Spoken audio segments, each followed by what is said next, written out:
ಈಗ 3-4 ವಾರದಿಂದ ನೂತನವಾದಂಥ ಸರ್ಕಾರ ರಚನೆಯಾಗಿ ಶ್ರೀ ಡಿ ಕೆ ಶಿವಕುಮಾರ್ ಅವರು ಮುಖ್ಯಮಂತ್ರಿಗಳ ಆದ ನಂತರ ಹಲವಾರು ಸಭೆಗಳನ್ನು ನಡೆಸಿ ಬೇರೆ ಬೇರೆ ಇಲಾಖೆಗಳ ಬಗ್ಗೆ ಮೀಟಿಂಗ್ಗಳನ್ನು ಮಾಡಿ ಒಂದು ಹೊಸ ಸಂಕಲ್ಪ ಮತ್ತು ದಿಕ್ಕನ್ನು ಈ ಸರ್ಕಾರಕ್ಕೆ ನೀಡ್ತಾರೆ. ಅವರ ಒಂದು ಸಂಕಲ್ಪ ಏನಪ್ಪ ಅಂದರೆ ಒಂದು ಯುವ ಕರ್ನಾಟಕದ ನಿರ್ಮಾಣವಾಗಬೇಕು.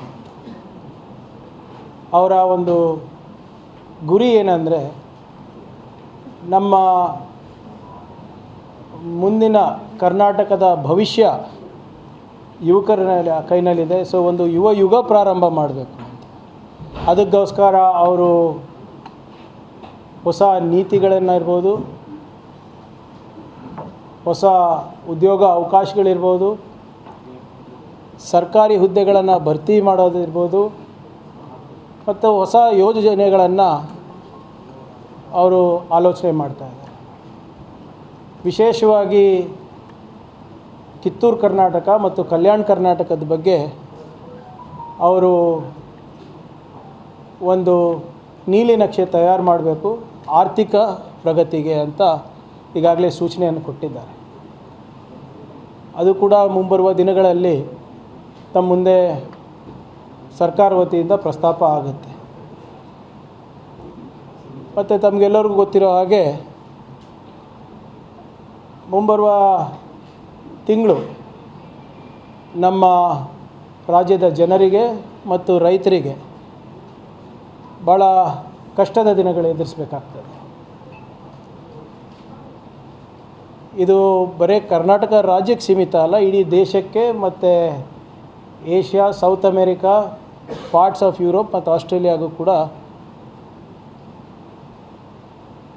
ಒಂದು ಪ್ರಕೃತಿಯ ವಿಕೋಪ.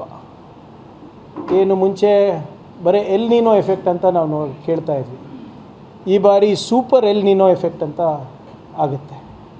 ಇದರಲ್ಲಿ ಹೀಟ್ ವೇವ್ ಕೂಡ ಜಾಸ್ತಿ ಆಗುತ್ತೆ, ಮಳೆ ಕೂಡ ಕಮ್ಮಿ ಆಗುತ್ತೆ, ಕೊರತೆ ಆಗುತ್ತೆ, ಮತ್ತು ಬೆಳೆಗಳಿಗೆ ಕೂಡ ಸ್ವಲ್ಪ ಸಂಕಷ್ಟ ಎದುರಾಗ್ಬೋದು. ಆದ್ದರಿಂದ ಮಾನ್ಯ ಮುಖ್ಯಮಂತ್ರಿಗಳು 2 ಬಾರಿ ಸಭೆ ನಡೆಸಿ ರಾಜ್ಯಾದ್ಯಂತ ನಮ್ಮ ಕುಡಿಯೋ ನೀರಿನ ಪರಿಸ್ಥಿತಿ ಇರ್ಬೋದು, ರೈತರ ಸಂಕಷ್ಟ ಇರ್ಬೋದು, ನೀರಾವರಿಯ ಸಂಕಷ್ಟಗಳಿರ್ಬೋದು, ಮೇವಿರ್ಬೋದು, ಇದ್ರ ಬಗ್ಗೆ ಸಂಪೂರ್ಣವಾಗಿ ಮಾಹಿತಿ ಪಡೆಯಲು ಅವರೇ ಖುದ್ದಾಗಿ ಪ್ರತಿ ಡಿವಿಷನ್ನಲ್ಲಿ ಮೀಟಿಂಗ್ ಮಾಡ್ತಾರೆ. ಅವರ ಮೊದಲನೇ ಪ್ರವಾಸ ನಾಳೆ 12:30 ಬೆಂಗಳೂರಿಂದ ಬಿಟ್ಟು ನೇರವಾಗಿ ನಿಮ್ಮ ಬೀದರ್ಗೆ ಇಳಿತಾರೆ. ಅಲ್ಲಿಂದ ಬಸವ ಕಲ್ಯಾಣಕ್ಕೆ ಕೊಡ್ತಾರೆ. ಬಸವ ಕಲ್ಯಾಣದ ಅನುಭವ ಮಂಟಪಕ್ಕೆ ಭೇಟಿ ನೀಡಿ ಅಲ್ಲಿನ ಎಲ್ಲ ಜನರ ಜೊತೆ ಆಲಿಸಿ, ಅದಾದಮೇಲೆ ಮತ್ತೆ ಬೀದರಿಗೆ ಬಂದು ಬೀದರಿಂದ ರಾತ್ರಿ ಅಷ್ಟರಲ್ಲಿ ಕಲಬುರಗಿಗೆ ಬರ್ತಾರೆ. ಬಹುಶಃ 7 ಗಂಟೆ ಆದ ನಂತರ ಅವರು 7:30-8 ಗಂಟೆ ಆಗ್ಬೋದು, ಅಥವಾ 7 ಗಂಟೆ ಆಗಿ ಇಲ್ಲಿ 6 ಗಂಟೆ ಅಂತ ಪ್ರೋಗ್ರಾಮ್ನಲ್ಲಿದೆ, ಇಲ್ಲಿ 7 ಗಂಟೆ ತನಕ ಬರ್ಬೋದು.